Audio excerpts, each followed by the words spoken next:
Vamos começar pela pergunta 1. Por que o pôquer é considerado diferente de outros jogos de azar, como craps ou blackjack, quando falamos de tomada de decisão? A diferença central é que no pôquer você não decide no vácuo. No blackjack, por exemplo, você enfrenta probabilidades essencialmente fixas e uma casa com regras estáveis. No pôquer você enfrenta pessoas. Então o que muda concretamente? Muda que o resultado depende criticamente das decisões dos outros jogadores. Você pode fazer a mesma ação em 2 cenários idênticos de cartas e ainda assim ter resultados diferentes porque o oponente reage de forma diferente. E qual é a informação mais importante nesse contexto? Muitas vezes não é nem a próxima carta do board, é saber se o adversário vai pagar, call, ou desistir, fold, diante da sua ação. Isso é um núcleo da incerteza no pôquer.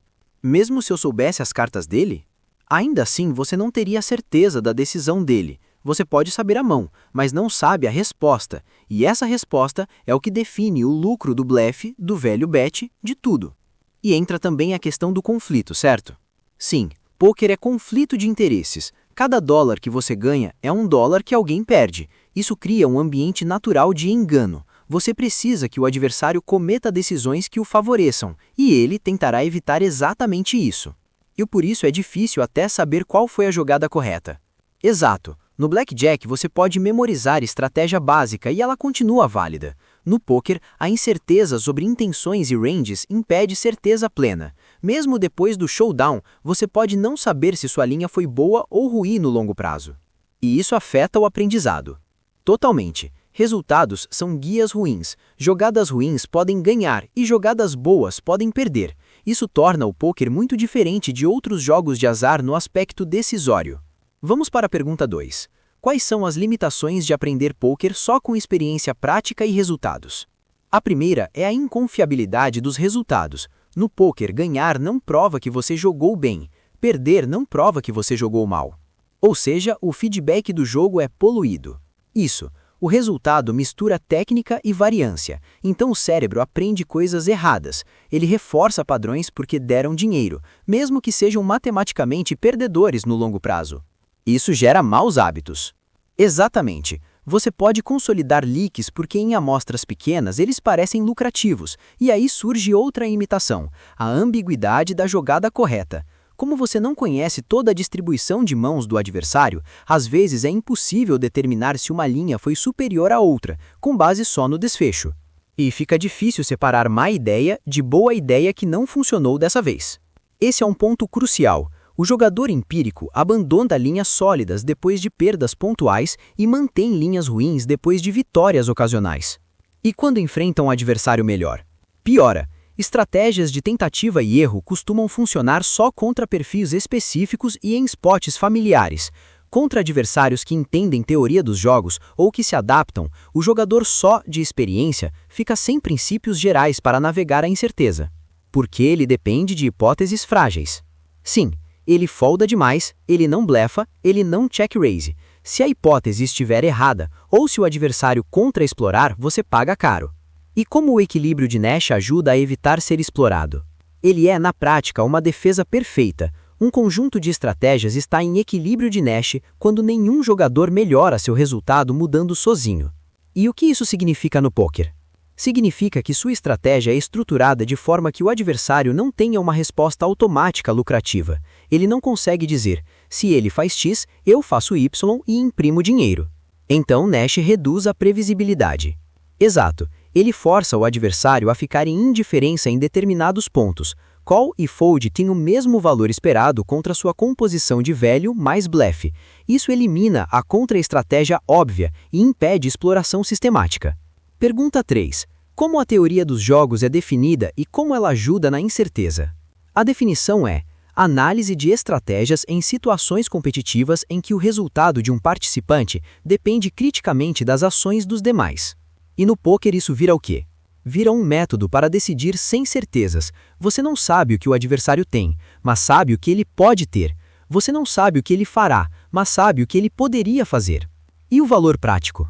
A teoria oferece um mapa para atravessar incerteza, além de construir estratégias inexploráveis, induzir indiferença no adversário, extrair princípios gerais em vez de depender de resultados, distinguir incerteza de cartas com incerteza de ações, EV, Fornecer uma estrutura robusta frente a adversários que se adaptam. Pergunta 4. Como a tecnologia e softwares mudaram a aplicação da teoria dos jogos?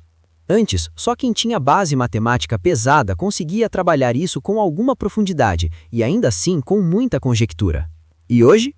Hoje, computadores baratos e potentes e softwares específicos tornam possível aplicar princípios com rigor. Mesmo quem não usa software diretamente se beneficia. Livros, cursos e vídeos modernos são influenciados por outputs desses sistemas. Então não é só resposta pronta.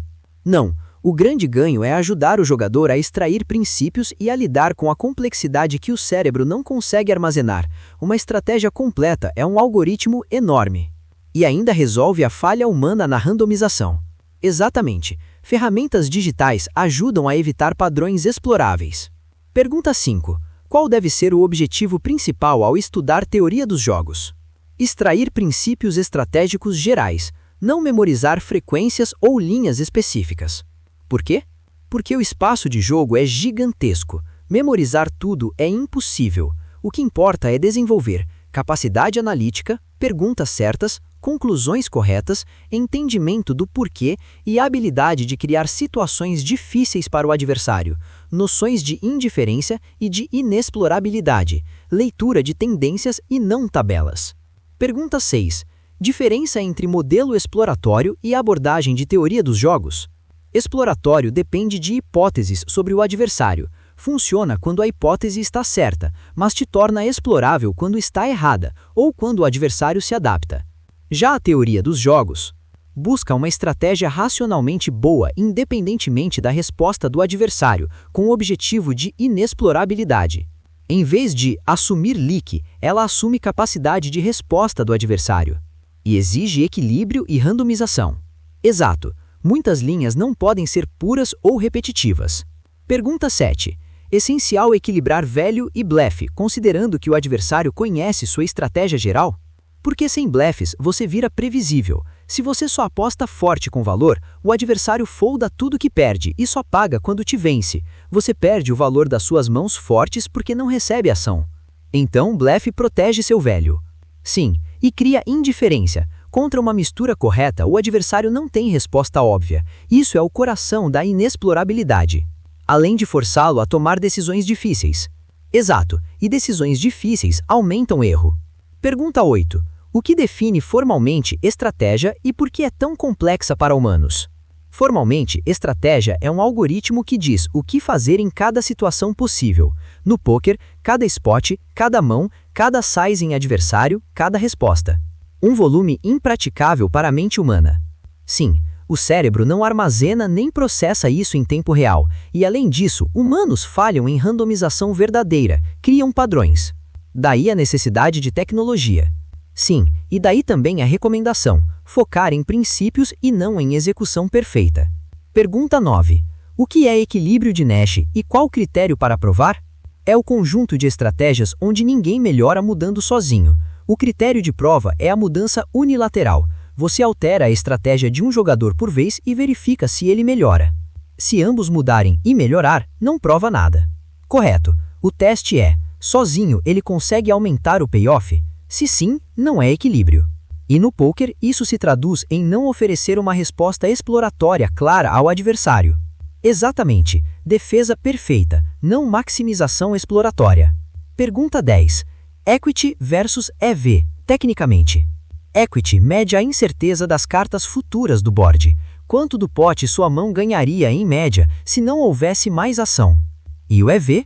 O EV mede o valor esperado da decisão, incorporando ações futuras, fold, call, raise, sizings e fold equity. É mais abrangente e é a métrica central para avaliar linhas. Pergunta 11. Por que randomizar em jogos de soma zero e quais limitações humanas? Randomização garante imprevisibilidade e impede exploração. Em muitos jogos de soma zero, equilíbrio exige mistura. Qualquer padrão fixo vira alvo. E humanos não conseguem gerar aleatoriedade real. O cérebro cria padrões, o adversário percebe e explora. Por isso, para randomizar direito, precisa de moeda, dado ou RNG. E também porque a frequência correta é cognitivamente pesada. Sim, a precisão 20% aqui, 60% ali, não é natural para humanos no calor do jogo.